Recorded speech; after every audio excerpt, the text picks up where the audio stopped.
Yeah, I had to get on this video here because let's check out these two frauds standing side by side, trying to buck the system, go against what the federal government has in place or trying to implement for their own gains, I guess. I don't know what kind of gains they're trying to accomplish, but it ain't gonna end well. But anyway, you got your Governor Pritzker and your Mayor Chicken Hawk Johnson up here at the podium denouncing everything that Donald Trump is doing.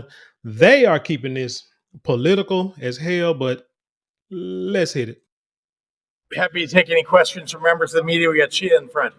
I remember when all this stuff was really going down last couple of years, you ain't see this guy that much, especially like I say, standing on the side by side with Brandon Johnson. He kind of threw him under the bus or, left him out to dry. But now all of a sudden, he's standing with him. I'm kind of wondering why, but let's go.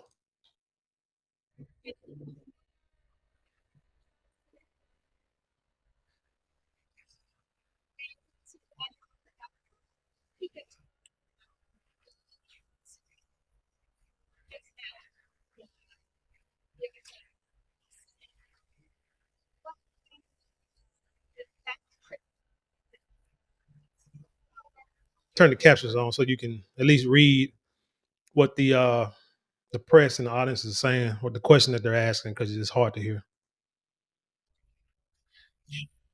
Well, DEI is, this idea of, a corporate term that occurs in, the back rooms of big corporations, Wall Street and otherwise. The reality is that what they're trying to tear down is something much broader. And that Call me crazy. Tell me if I'm wrong, but didn't DEI start with the Democratic Party or left wing? I don't want to say extremists, but ideologists who felt, the problem with racism, inequality.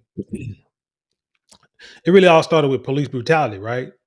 With George Floyd and Lord have mercy, but my mind is a blank. Brother Michael, y'all help me out with that. But these guys being taken out by the police, that's where it all started. See, remember, like I say, there's all these things come in cycles. They come in waves. Whether you're on the Republican side, Democratic side, right, left, liberal, conservative, however you in between, don't be fooled political by the political element of this. Because like I say, it comes in cycles. Every time something crazy happens and black Americans get into an uproar and actually seem like they're about to do something constructive, the politicians on either whatever side of the fence they're on, somehow they get together, but separately get together and do the same thing. Uh, lift up black leaders. And I'm gonna do a video about that and show y'all how black leaders, chosen black leaders, it's been going on for a long time. But anyway, how they choose certain leaders and have them come and talk to the people, try to keep the people under control, and then still be able to, give us trinkets like the DEI hires. Like it's funny how the last few years you've seen an influx. Not saying that they probably got elected more, but yet they've gotten more screen time in the last 4 years, 12 years than they probably have in a long time. And I'm talking about like black mayors. Well, hold on, wait a minute. Mayors of color, let's say that. But no, hell no. Black women mayors, black women sheriffs, black women judges. It's because what they're going to do, they're going to try to uplift, like I said, the black woman. Because I mean, it was during like Biden's first campaign. Remember, the black woman is a backbone of the Democratic Party. That separation crap that is steadily destroying the black community. They bumped him up because thing about it is you rather have a woman running something than you have a man running something. Because if a man running something, a real man running something, He's not gonna take the bullcorn, and a lot of times he's gonna look at you crazy because he on a mission and he ain't gonna stop. Can't stop, won't stop. It just ain't gonna happen like that for the most of us. And we will, because men, no matter what color, as men, we will take being the bad guy. We will take the reins to make sure things are done correctly. We'll take the hits, we'll take the losses, whatever it is, whatever we need to do to make sure that our people are taken care. Our people are taken care of. So, like I say, they come with this stuff in waves. Up, police brutality, racism is out of control. Up, let's uplift some people. Let's give them some trinkets. Let's call it DEI, aka affirmative action 2.0, to make them happy. The problem is now a lot of us see that for what it is, and we like, nah, you got to miss us with that. So now, where are the tangibles? We need tangibles. Where's the reparations? Where is like no taxes for Black Americans? Where are the sanctuary cities stuff for Black Americans? Where is the Black American or descendants of slavery, descendants of slaves, or you know the anti-hate crime bill for us that you're giving to other people specifically? That's what we're saying. But you try to sit there and so you try to like, no, you don't want to talk about that. So you're gonna keep harping on this now, this DEI thing, and these migrants acting like it's a big issue. And Black folks are not going for that. We're just not going for that. And they pissed off because we were not going for that. Because look, we got our own stuff to worry about.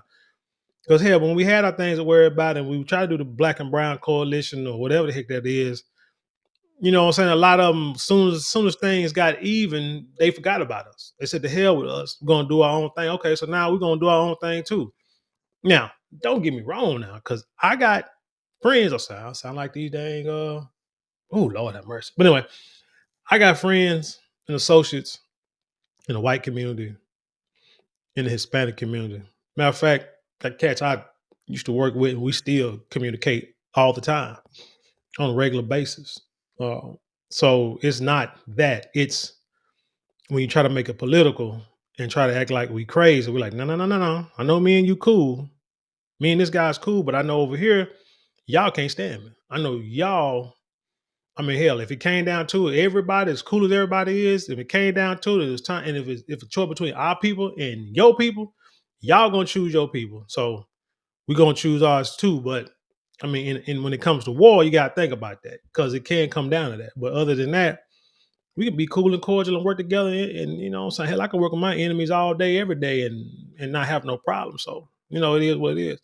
But anyway, like I said, the DI thing is something that the Democrats created, and now it's being taken down, and they all upset. But I get into another video about. Let me write that down. I get into a video about what I feel like the pros and cons of DEI and what's probably being missed by a lot of this. Let's go, man. That's civil rights in the United States. That's what they're attacking. And the reality is, and I thought that former Mayor Emanuel said it correctly. Uh, the examples of the success of DEI are all around us in the city of Chicago. That we need to raise up businesses in communities that have been left out and left behind. There are examples all across the state of Illinois. The problem I have with this governor talking about DEI is, dude, you the governor. You are the governor, which means, hell, if you got the power and the balls to go against Trump when he's talking about deporting illegal immigrants and felons, then you should have the balls and the gumption to say, hey, this is who we're gonna hire. Because y'all remember Mayor Marion Barry. A lot of y'all probably too young to remember who he was. One thing they try to make a big deal about his legacy was getting caught in a hotel, I think, smoking crack with a white woman. And shoot, that I mean, people got vices. And, I mean, he could have went to rehab or whatever. I think even after that, I think he even became mayor after that again.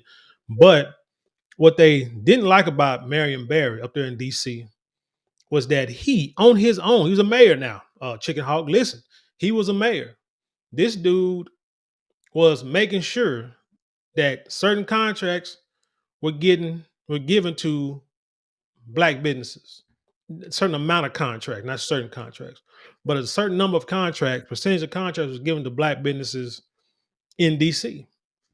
He just made sure. He made sure. So when folks talk about DEI and people not qualified to do the job, a lot of times people are qualified. A lot of times people will not look in certain areas. A lot of times people go for what they know. I have also, just personally, like I told y'all before, I've hired, what I'm saying, some of my people to do work around here, and they did a terrible job. So I had to go out and look for somebody with what I say with letters and numbers behind their name on their truck, which means that, they certified. Only people I can see that are certified close to here were, what I'm saying, with white people. Hey, if they can do the job, do the job, boom. I also got a cat who does work around the house, what I'm saying, Hispanic guy. He don't have no letters and numbers behind his name, but the dude do a hell of a job. And he makes sure everything is done and he done right, got no problem with it. And he's good at what he does. I ain't had no problem with none of his work at all. It's just, hey, I try to give everybody chances, and if it don't work, then I'm gonna step it up. So that's the way it's supposed to be. The problem is everybody don't see it that way.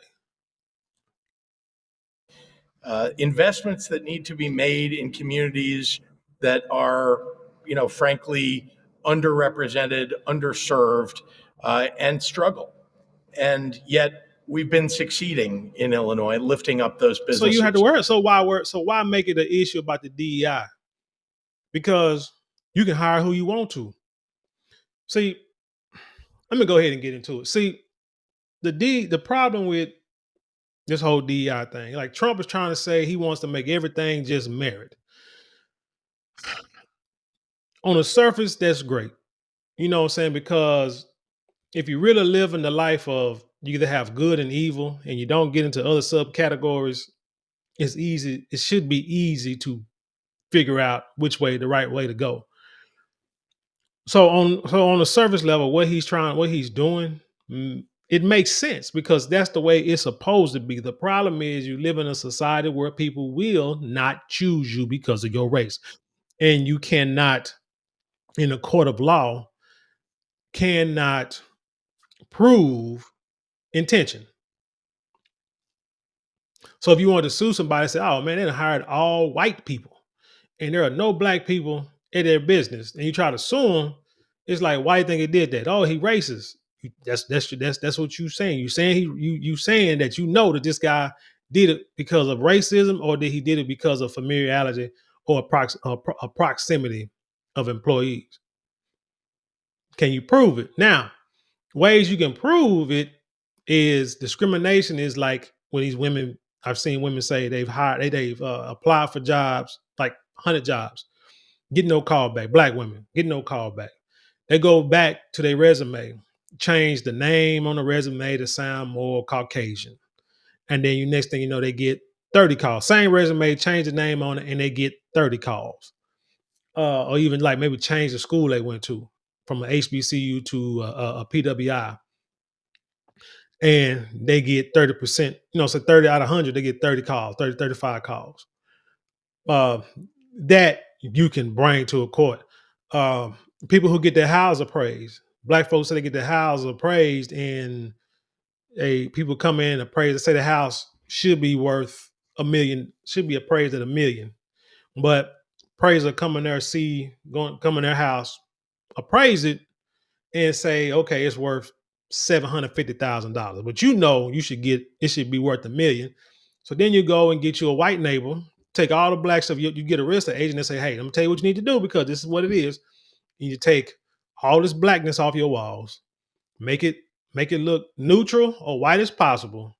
Don't be here when the real estate don't, when they come and show that when the appraiser comes, say I'll come in, have a white lawyer, have somebody of Caucasian descent, show the house around, and you'll get the appraisal value.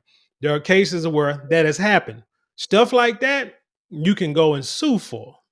I mean, it's work, but you can go and sue for issues like that.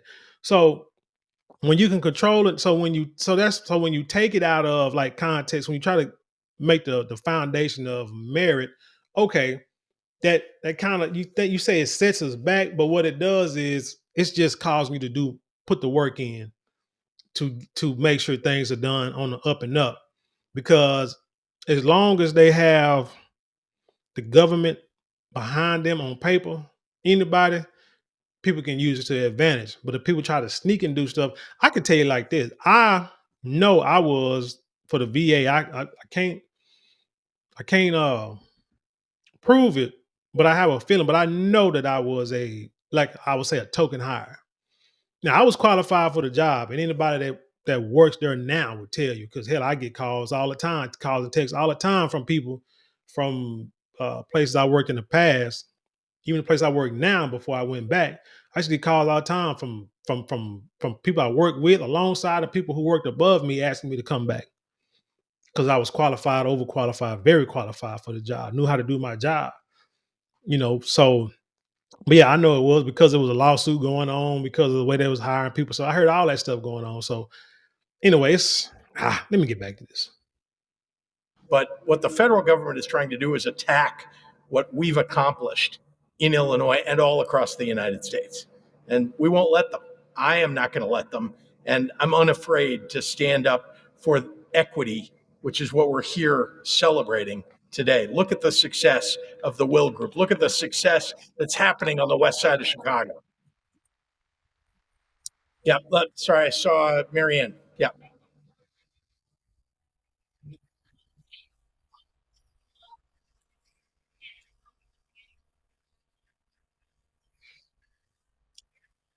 I don't have an update for you. The federal government has not communicated with the state of Illinois. That is an indication to all of you that it's all about chaos and confusion. It is not about accomplishing something. And I've said many times, violent criminals who are undocumented in this country should be deported. There is a federal law that allows that deportation. Question: if I say I need to come and round up people in your state, in your city, I'm finna come get them. The violent the violent offenders, like he said. That's who I need. That's what we going after first. Everybody else, I'm letting y'all know we coming. So it'll behoove you to uh get your paperwork ready, get your life straightened out, just in case we come across your path. But this is coming. This is coming. Don't minimize it. But if I say I'm coming to do it, and then you blatantly say we're not gonna help you, we're gonna tell people how to know their rights. We're gonna make sure ICE don't take anybody. But here you saying like, oh, we understand about we understand we're in agreement with deporting felons, illegal felons. We agree with that. Okay, but you say you pretty much are gonna buck us and be against us and not gonna help and gonna do everything in your power to keep the federal government keep me from doing my job. Why in the hell I'm gonna reach out to you? You already said what you had to say publicly. It ain't nothing else for us to say. So ain't nothing else for us to say. So we on our way. But when we're talking about undocumented people who have been living law abiding lives and raising families in the United States, we need comprehensive immigration reform. We need to give them an opportunity. Should have did that stuff when Biden was in office. Because you knew Biden wasn't gonna be president forever. Why didn't you do it when he was in office? When he first got in office and he opened them borders right then and there, he should have, like I say, revamped the immigration policies. Hillary Clinton said it best that convicted felons, violent offenders, they should be deported immediately, no questions asked. But those of you guys who have been here, law abiding, working, well, if you're here illegal, what you do is you can pay a fine,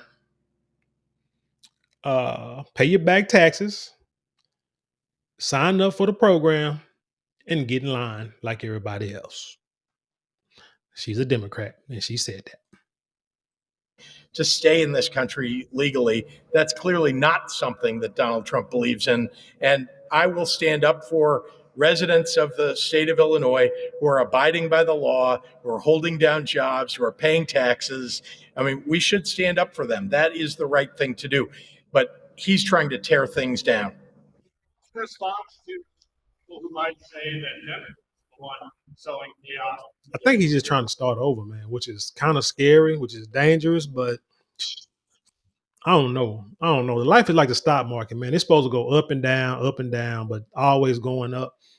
And for the last, I'm gonna say 60, 70 years, as black people, we just been stagnant. Y'all do shoot, probably longer than that. Since the end of slavery, we just been stagnant, right? With possessions, land ownership, wealth, as you know what I'm saying, as descendants of slaves, as a whole, we're not done like the stock market, but everybody else has. Hell, even illegal immigrants who came to this country you know what I'm saying, they have gone up in home ownership and wealth and things of that nature. But ours is just like this. Only thing that has changed is like the maybe the household rate, the poverty rate. The poverty rate has went up, and marriage rates have gone down. And single family households and mama only or grandmama taking care of the kids, that's went up. You know what I'm saying? But the marriage rates have went down. Dual parent families have went down. But other than that, this stuff they talking about is stagnant. We need a reset. We do need a reset, and I hate hate that it's us that it has to happen with. Kind of wish it would have been before us or after us, but shoot, it had to come. And this, like I say, this might hurt us, but it can help us in the long run if stuff like this make us say, "Hey, shoot, we just gonna have to work together as a people." Deportation that happened. What are you talking about? They are literally threatening people all across the country. How can you say that we're overreacting somehow? We're not. They're the ones I'm talking about. Donald Trump and his administration, Tom Homan, people at the Department of Homeland Security. They're the ones that are threatening people, again, who are law abiding, who are often the anchors of their communities, who are paying taxes in this country. They're the ones who are threatening people. We're just standing up for people who live in our state and in our city. Yeah. The amount of money you're spending here, and by the way, great. This is a great achievement by Mr. Davis. Great work here. Yeah, it's really the achievement of the entrepreneurs that should be celebrated. Yeah. But rather than spending that amount of money, focusing here, the amount of money that we've spent on harboring illegals over the last 4 years and protecting them now, and after Mayor Johnson's email that just went out yesterday saying they're going to spend more money on protecting illegals at the expense of the American citizens, in particular the West Side and the South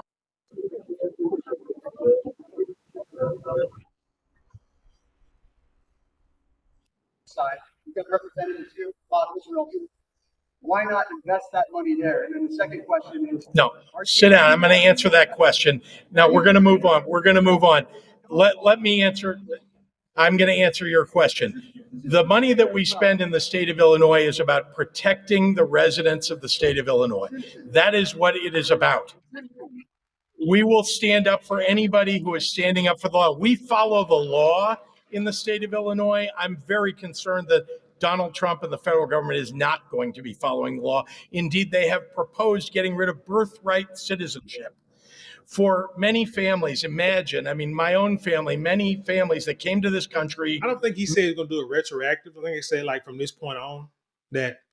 I mean, if your grandfather in, it is what it is. But from this point on, and then it's like not really getting rid of it. It's like tweaking the Constitution to make sure that people just can't come in, have babies, and then they become anchor babies, and they can stay in this country without going through the correct process. I believe that's what he's talking about, getting rid of birthright citizenship. And when he says about the law, that's something he should have led with. Really, a lot of these press conferences, a lot of these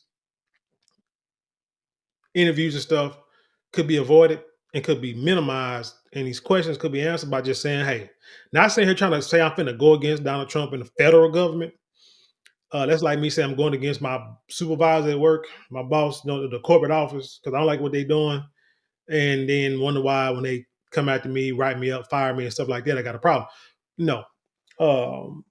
Instead of saying that, all he say is, hey, like Eric Adams say, you may not agree with what's going on, but this is the law.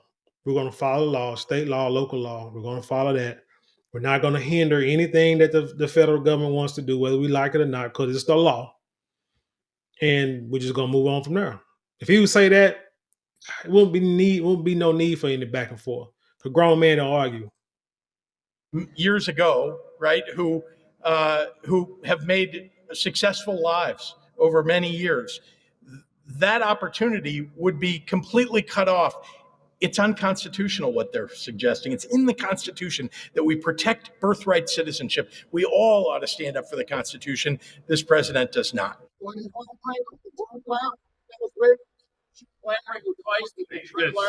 Question over here. Thank you.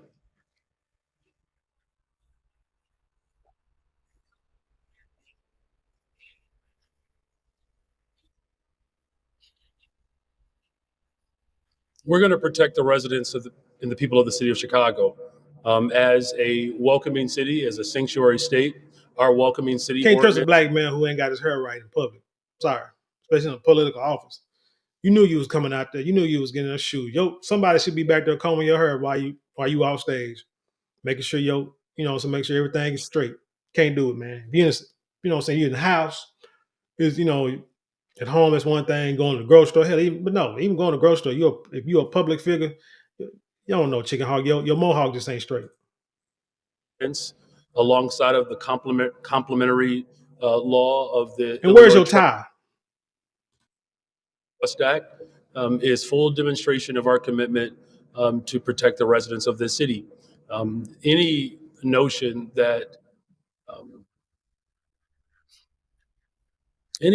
that would use public spaces like churches and schools, these sanctities, these sanctuaries, as a way to create political divide is not only unconscionable, but it's reprehensible. And what we have done, we have given very clear instructions to our sister agencies in all of our city departments that they should and will and are expected to uphold our welcoming city ordinance. We are not going to interfere, but we certainly are not going to cooperate with that type of abhorrent behavior. Yes, ma'am.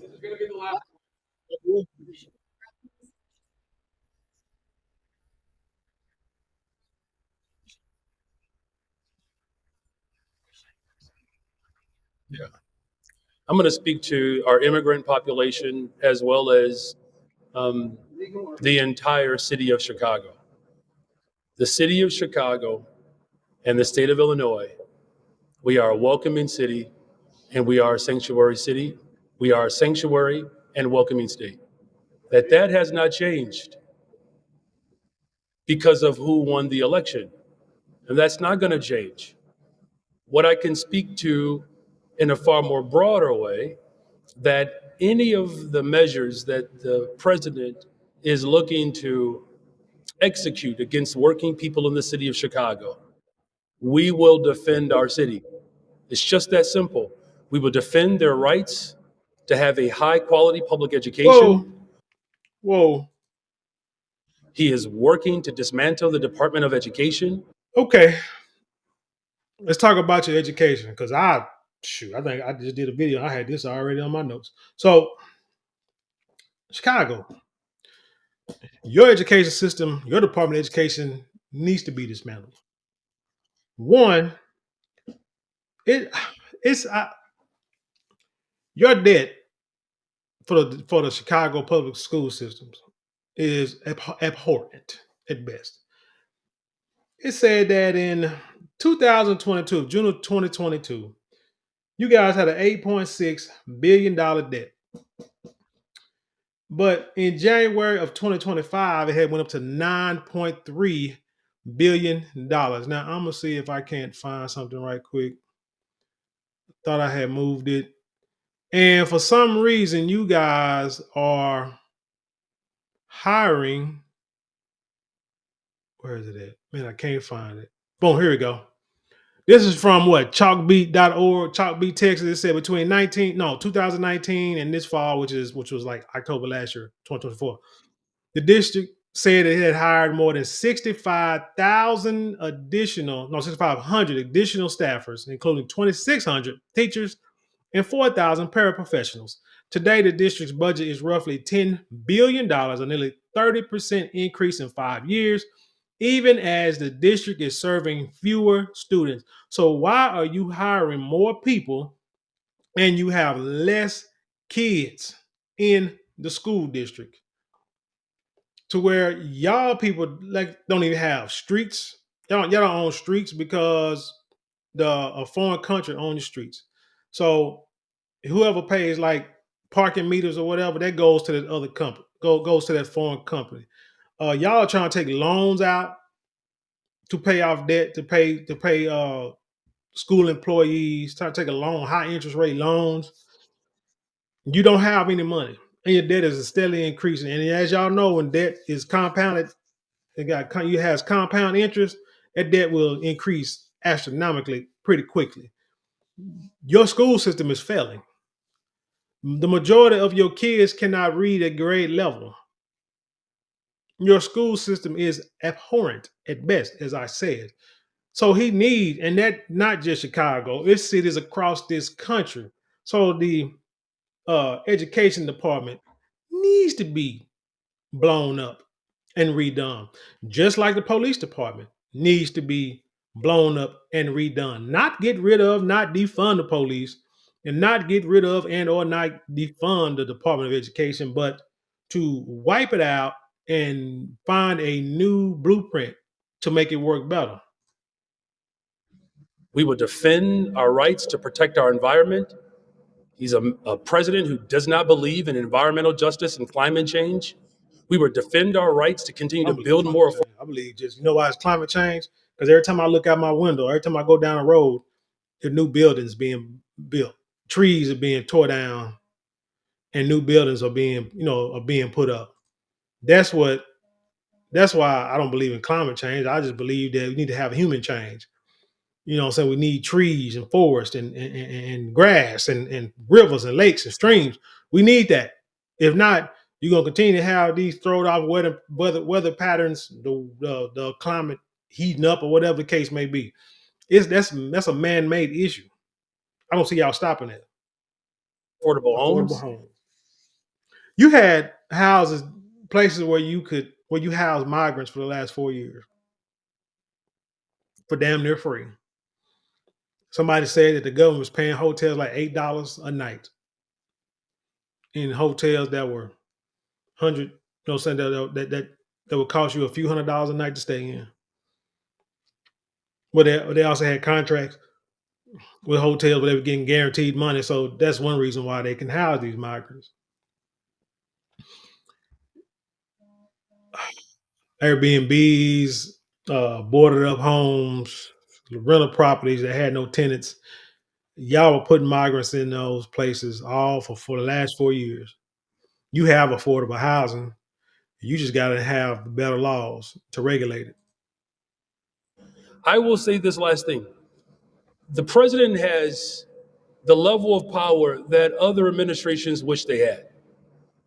The House of Hey, Representatives, the United States amen. Senate, the judicial branch of government. If he's serious about making America a place where every single individual can have an opportunity, then he should use his authority to work with the city of Chicago to build more affordable homes. He has the ability to help invest in building more economic opportunities like you're experiencing right here on the west side of the city of Chicago. We are going to defend the interests of working people, and we're very proud to do that. Thank you all very much.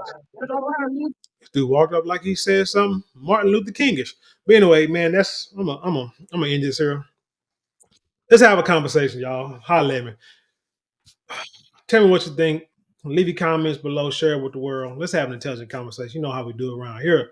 Don't forget to like, share, comment, and subscribe. Those 4 things cost you nothing but maybe a couple minutes out your day, but it means the world to us here. If you'd like to support us financially, you can get super thanks, super chat, super stickers, and go to the description box or links there you can click on to help support us that way. And also don't forget to hit that shop button where we got merch that I know that you will love and not be disappointed in. With that being said, I leave you in peace, and I'll see you on the other side.